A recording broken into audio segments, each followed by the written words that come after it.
Mr. Vice President, for the final time, I guess, thank you so much for sitting down and doing this. I always enjoy being with you, Jake. I really do.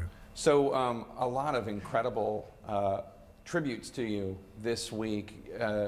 You said it was a bit like being at your own funeral. Yeah, Was there one that in particular really moved you? What it made me think about all the years I spent there and how it sort of used to be. The thing that pleased me the most was that that they talked about me as a friend, and that I never misled them, and we could disagree like hell, but never got personal. And that's sort of been my philosophy of governing. You know, it's all personal. Your comments this week, whether you were joking or not, have prompted a lot of questions about whether or not you actually might run for president in 2020. I know you said you were joking, but you are experienced enough to know you never say never. You told Stephen Colbert that in 2020 you'll be 78, but Donald Trump will be 74. So age isn't going to be an issue, I suppose. Well, look, age could be very much an issue, and it may not be. It depends on the state of my health and the health of whomever is running. But look, as you know, Jake, 4 years is a lifetime in American politics. And I think that nominees are determined by their parties based mostly on what skill set is most needed at that time. And who knows where we're going to be 2 years from now when people really start looking seriously at what they're going to do. Hillary Clinton lost in part because of how incredibly poorly she did with a voting group that is one of the groups that you speak for and have historically. People used to call you middle-class Joe, son of Scranton, and she got clobbered with white working-class voters. You've said that post-Nunn, you might be the only Democrat elected to the Senate that won white men. Why do you think she did so poorly with white working-class voters? Well, first of all, I don't think as a party we've spent, look, I'm really proud of what Barack and I, the president and I, were able to do in the economy.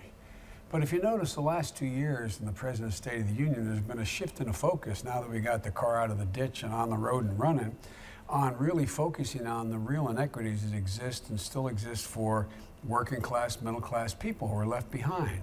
And what happened was that wasn't the central part of the campaign moving forward, in my view. Now, I said at the convention, when I introduced Hillary and praised her, I said, we don't show enough respect to that group that in fact has been left behind.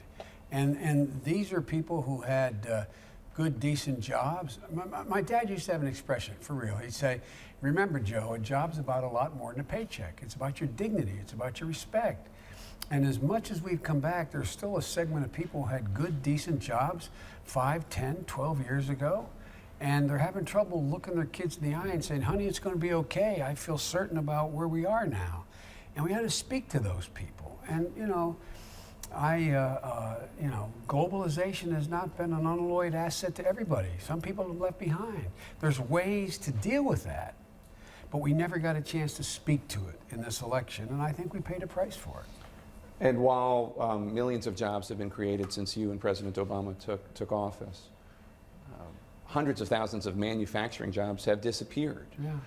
And a lot of those voters feel that Washington, D.C. has sold them out. Do you understand why they feel that way? Yeah, I do. Look, first of all, we brought back a lot of manufacturing jobs. Had we not rescued the automobile industry, we'd have 1 million fewer manufacturing jobs out there. But what they didn't see us focusing on, because we were just trying to keep the car from going off the cliff, was what do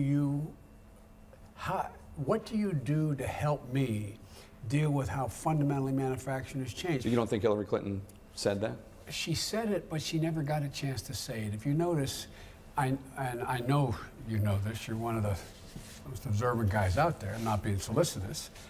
You can't find, I'll bet you 10% of the people can tell you that what Hillary's plan was, how she's going to provide free education, because it got drowned out. It got drowned out by the most vicious campaign, the craziest campaign I've ever witnessed in the last, since I've been involved. You know, it's either, the bulk of the debate was about emails and or his boorish behavior. He did say a lot that the trade deals had sold out the American people and that he was going to bring those jobs back and that he was going to fight for the American worker. That did cut through. That cut through, but there was no detail about any of it. Do you think you could have done a better job? Oh, I don't know. They'd probably beat me alive. You know, who knows what would have happened? And I really mean that. I don't know. I mean, right. I learned how to become popular. Now that you're not running for president, and boom, man, you're the most popular guy out there. That's not entirely true. You're being a little. I can't believe that you didn't sit there at times during the campaign and think, Hillary, why don't you say, or you're not connecting with my people. You and President Obama won Lackawanna County, home of Scranton, by almost 30 points.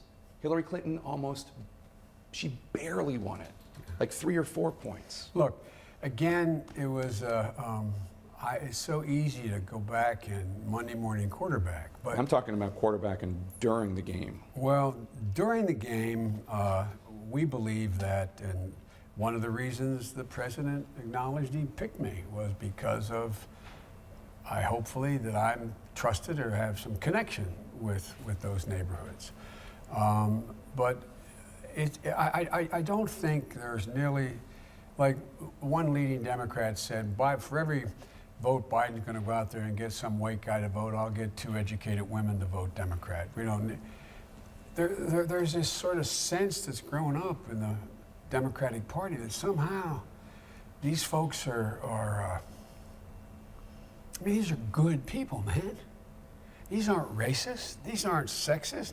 What do you tell your former colleagues in the Senate, Democrats, when they look at what Donald Trump is doing in terms of threatening tariffs if you move your company overseas, dealing with Carrier, and whether it's through tax credits or threats of defense contracts that might not go through from the parent organization?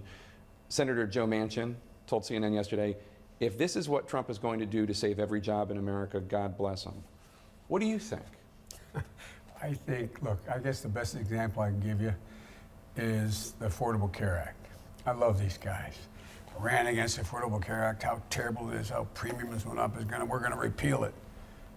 Go ahead, repeal it. Repeal it now. See what happens. The idea that all of a sudden they can go back and start charging women more than men, pre-existing conditions don't matter. Barack and I knew, the president I knew from the beginning. You can call him Barack, it's okay. No, I never do. Privately, but never do. It's almost over. No, he's always good to be my president. But look, here's the deal. We knew you had to improve the Affordable Care Act. We knew from the beginning. We were looking for a partner. I remember when it passed, other than my whispering in his ear and it being overheard, I remember saying... Well, you were mic'd. Yeah, that's right. Actually, the guy read my lips, if you go back and look at it. But all kidding aside, what happened was that I used the example of the Social Security being passed. It was women and orphans when it started off. It moved, it got massaged, it got a consensus. Now, can make everything we did better? Yeah, we knew that. We knew that.